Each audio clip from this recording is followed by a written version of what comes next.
안녕하세요. 야구 좋아하는 야민입니다.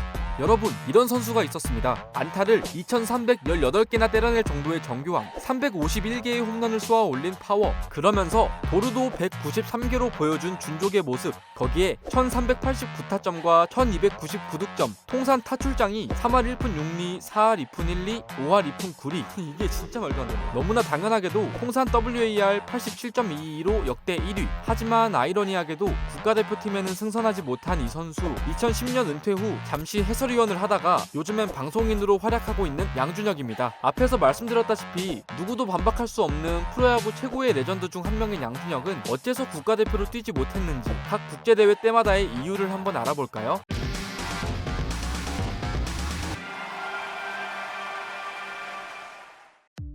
일단 크게 5가지 이유가 있습니다. 우선 타율, 홈런, 도루같이 겉보기에 눈에 잘 띄는 스탯들을 클래식 스탯이라고 합니다. 분명 양준혁은 당시에도 클래식 스탯 부분에서 탑클래스 선수였던 것은 맞지만 지금처럼 세이버 매트릭스를 적극 도입하여 출루율을 기반으로 한 현대적 스탯 분석의 관점에서 더더욱 빛을 발하는 선수입니다. 즉, 그 당시에 클래식 스탯이 고평가되던 시기에 양준혁의 스탯은 지금만큼 빛나진 못했습니다. 둘째로는 양준혁과 이종범이 데뷔하자마자 리그 1인자를 놓고 다투던 93부터 97 시즌에는 프로 선수들이 참여하는 국가대표팀이라 할 만한 대회가 없었습니다. 양준혁은 95년과 99년에 한일 슈퍼게임이라는 대회에 참여하긴 했지만 이 한일 슈퍼게임은 국가 대항전인 것은 맞지만 사실상 미일 프로야구 올스타전을 모방한 리그 간 친선 경기라고 봐야 합니다. 이종범은 95년 대회에서 24타수 6안타를 친 반면 양준혁은 대타로 자주 나와 안타를 하나도 기록하지 못했습니다. 이러한 기록이 국제대회 선발에 영향을 미쳤을 수도 있습니다. 셋째로 본격적으로 프로들이 참여하는 국제대회가 열리던 98년부터 기본적으로 발이 빠른 타자들이 뽑히곤 했습니다.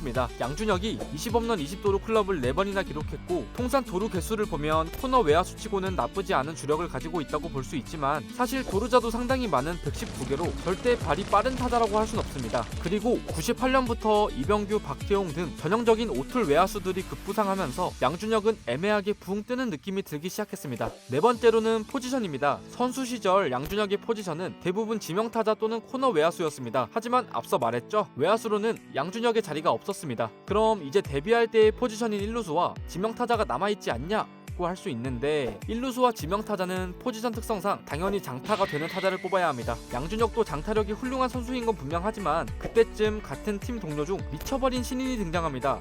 이승엽. 양준혁이 1루수와 지명타자를 두고 이승엽을 넘을 수는 없었고 마찬가지로 비슷한 시기에 양준혁과 비슷한 타입이지만 조금 더 젊고 수비가 더 좋은 태태의 장성호가 존재했습니다. 마지막으로 국제대회가 열리는 해마다 그 시즌 양준혁의 스탯이 통산 스탯보다 저점인 경우가 많았던 이유도 있습니다. 자, 이렇게 크게 5가지 정도의 이유가 있다는 점을 알고 98년 방콕 아시안게임부터 2006년 도하 아시안게임까지 굵직굵직한 국제대회 때 양준혁의 상황을 토대로 국가대표에 승선하지 못한 이유를 알아보겠습니다. 프로야구에 처음으로 병역 특혜가 걸린 대회였습니다. 그렇기 때문에 군 미필자 중심으로 기량이 뛰어나고 아마추어에서 공헌이 높은 타자들 위주로 엔트리가 선발되었습니다. 근데 양준혁은 이미 상무를 통해 군 문제를 해결했었기 때문에 한 자리를 차지할 수가 없었습니다.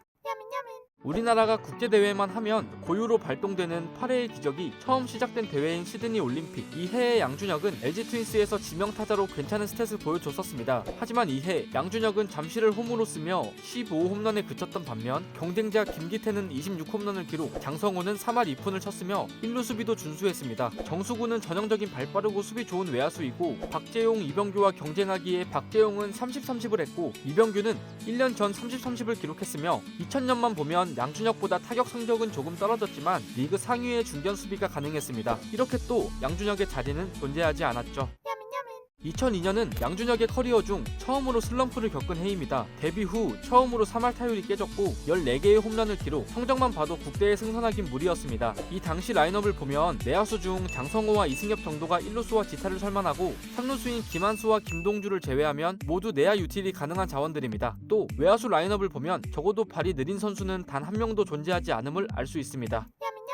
이때는 2003년 53홈런을 친 심정수와 발이 빠른 박한희, 이종범, 박재홍이 외야를 맡았고 1루수는 56홈런의 이승엽과 1루수로 3할 20홈런을 친 장성호가 선발됐습니다. 2003년 양준혁은 코너 외야수로 3할 2푼 9리의 타율과 3할 9푼 5리의 출루율, 6할 1푼 4리의 장타율에 33개의 홈런으로 골든글러브를 수상한 해였지만 2차 명단에서 제외되며 최종 엔트리에 승선하지 못합니다. 이 정도면 국대에 뽑힐만하다고 생각하는데 굳이 이유를 꼽자면 수비와 나이에서 걸린 것 같습니다. 1회 WBC입니다. 이 대회 개최가 2006년 3월이었기 때문에 2005년 성적을 기준으로 선수를 뽑았을 텐데 문제는 양준혁의 2005년은 2002년을 뛰어넘는 커리어를 통틀어 최악의 커리어 로우를 기록한 시즌이었습니다. 당연히 국대 승선은 없었습니다. 오승환에게 오뎅이라는 별명이 생긴 대회였죠. 일본의 오뎅 장수에게 홈런을 맞고 초밥 장인에게 안타를 맞았다는 둥 일본의 사회인 야구단에게 관광을 당하며 아직까지 회자되는 도하 참사 대회입니다. 양준혁은 이해 이대호에 이어 리그 2위의 우르크를 기록했었습니다만 국대 선발에 있어 출루율은 중요하게 생각하지 않았고 결국 트리플 크라운 이대호와 타율은 비슷하지만 젊고 수비가 나은 또성호가 뽑혔습니다. 그리고 당시 감독이던 김재박 감독은 생 미필들 위주로 엔트리를 짜서 군면제를 시켜주겠다며 노장들을 배제하고 명단을 작성했습니다. 이때 양준혁의 나이는 이미 37살이었으며 더 이상 국가대항전에 이름이 언급되지 않았습니다.